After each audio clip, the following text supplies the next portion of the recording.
All right, welcome to this explainer. Today, we're diving headfirst into what is, without a doubt, the single most legendary matchup in all of automotive history. Yep, you guessed it. We're talking Ferrari versus Lamborghini. We're going to break down the origins, the engineering, those wild designs, and the modern marvels of these two absolute icons. So let's look at the history and see exactly how this epic rivalry shaped the supercar universe as we know it. Now, to really get a feel for the gravity of this competition, you've got to understand the massive stakes involved here. We're looking at two absolute Italian legends. They were born from the exact same national heritage, right? They shared the same air, the same passion, the exact same roads. And yet, despite both building these incredible exotic Italian cars, they operate in completely different stratospheres when you look at their core identities. It really comes down to two completely different philosophies. On one hand, you've got a company born entirely out of this pure, unadulterated obsession with racing. But on the other hand, you've got a company that was literally created out of a personal disagreement. Basically, one guy wanted to fund his track ambitions, and another guy just wanted to prove a point. Honestly, it sounds like the plot of a Hollywood movie, but it's 100% real life. Okay, let's dive into this. Here's our agenda for today. 1. The spark of rivalry. 2. Two distinct philosophies. 3. The supercar battlegrounds. And 4. The future of performance. Starting off with Section 1, the spark of rivalry. Okay, to understand the absolutely insane cars they make today, we have to look back at the men who started the whole thing.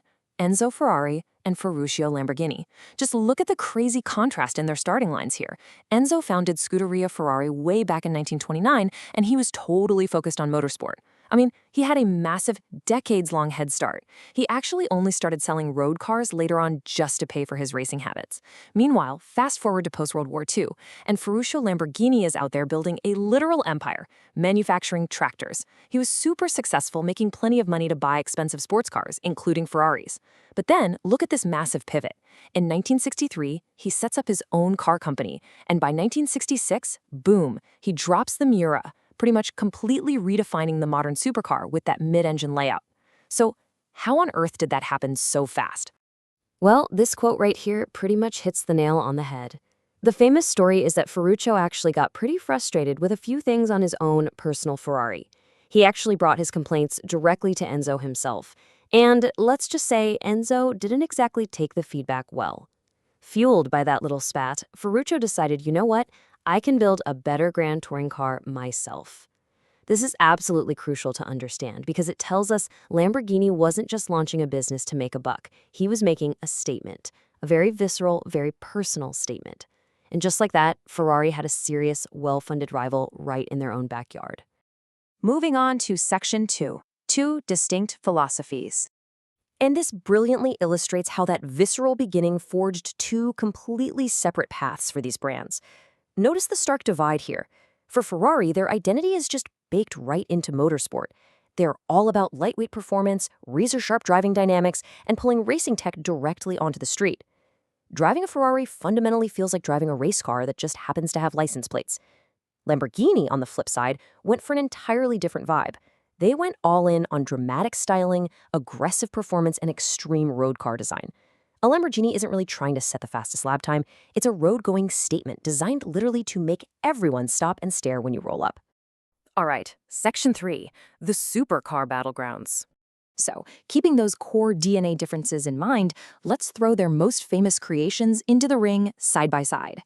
Look at the era of raw performance. Ferrari gives us the F40, an absolute, undisputed icon of pure stripped-down speed. And how does Lamborghini counter? With the Countach, that wild wedge-shaped spaceship with those unforgettable, visceral scissor doors. Moving down as we hit the 90s and 2000s, they really start pushing boundaries. Ferrari rolls out the Enzo, practically ripping tech straight out of an F1 car. Lamborghini hits back with the Diablo and the Murcielago, keeping that monstrous V12 tradition alive with just ridiculous physical presence. And jumping to the modern era, you've got Ferrari's LaFerrari and the SF90 Stradale squaring up against Lamborghini's Aventador and the crazy new Revuelto. Every single row you see here, it's just a new chapter in the ultimate game of one-upmanship. But it's not just the cars themselves, it's the beating hearts inside of them. The engine character is arguably the biggest divider here. Ferrari leans hard on its legendary V8s and V12s, packing them with pure racing-derived engineering. They're tuning for absolute precision and track-level responsiveness. Lamborghini, though, famously prioritizes the drama. They want the emotional character of those naturally aspirated V10s and V12s to shine through. I mean, they both sound absolutely earth-shattering, right? But they achieve that magic through totally different engineering mindsets. And that split personality, it carries right over into the sheet metal. Now, obviously, design is entirely subjective, but the contrast here is wild. Ferrari typically blends this really aggressive styling with very elegant proportions and, crucially, extreme aerodynamic efficiency. They look like these sophisticated racing machines that were literally sculpted by the wind. But Lamborghini? They just threw the entire rulebook out the window. They use these razor-sharp lines, massive dramatic angles, and crazy futuristic shapes. If a Ferrari looks right at home sitting on the grid at Monza, a Lamborghini usually looks like a villain's spaceship from a sci-fi blockbuster. So, the crucial point is this. When we talk about their raw performance today, it's not just a basic top trumps game of who has more horsepower anymore. Both of these brands can easily hit mind-bending supercar acceleration and top speeds. Mastering this level of extreme performance today is like solving a giant, highly volatile puzzle. It comes down to chassis setup, tire compound, hyper-advanced aerodynamics, precise weight distribution, and lightning-fast transmissions. Plus, you have these incredibly complex electronics working constantly to keep the driver on the road. Both companies are using insanely sophisticated all-wheel drive systems and active feedback loops. When you're playing at this elite level, the battle is really won or lost in the tiny, microscopic margins of vehicle dynamics. If we had to boil it down to their ultimate trump cards, it looks like this. Ferrari's biggest advantage is an absolute fortress of a historical moat, decades upon decades of Formula One motorsport heritage. I mean, the Scuderia Ferrari name is actual motorsport royalty. It gives them a pedigree that simply cannot be bought or faked. Lamborghini's biggest advantage, on the other hand, is their unmatched ability to just command attention. They turn dramatic, emotional design and pure rebellion into a brand identity. They don't need a shelf full of F1 trophies to make you stop whatever you're doing and stare. And stepping inside the cabin, both are giving you this highly exclusive, limited production luxury. But again, the vibes inside perfectly match what's going on outside. Ferrari goes all in on a driver-oriented layout. Sure, you get gorgeous premium materials and crazy tech, but it always feels like a cockpit designed purely for the act of driving. Lamborghini takes those exact same premium materials, but crafts a much more aggressive, dramatic environment. Both let you customize everything so buyers get a one-of-one masterpiece. But basically, you have to ask yourself, do you want the feel of a race car driver or a fighter jet pilot? The choice is totally yours. Which brings us to Section 4, the future of performance. So how exactly does a historic rivalry, one that is entirely rooted in the roar of pure combustion engines, adapt to a totally new era of tech? Well, look at Ferrari today with the SF90 Stradale. They are fully embracing hybrid performance, but they are also fiercely holding on to that legendary V12 tradition. And Lamborghini? They're walking that exact same tightrope. Just look at the Revuelto. They took their iconic V12 and just slapped electric motors directly onto it.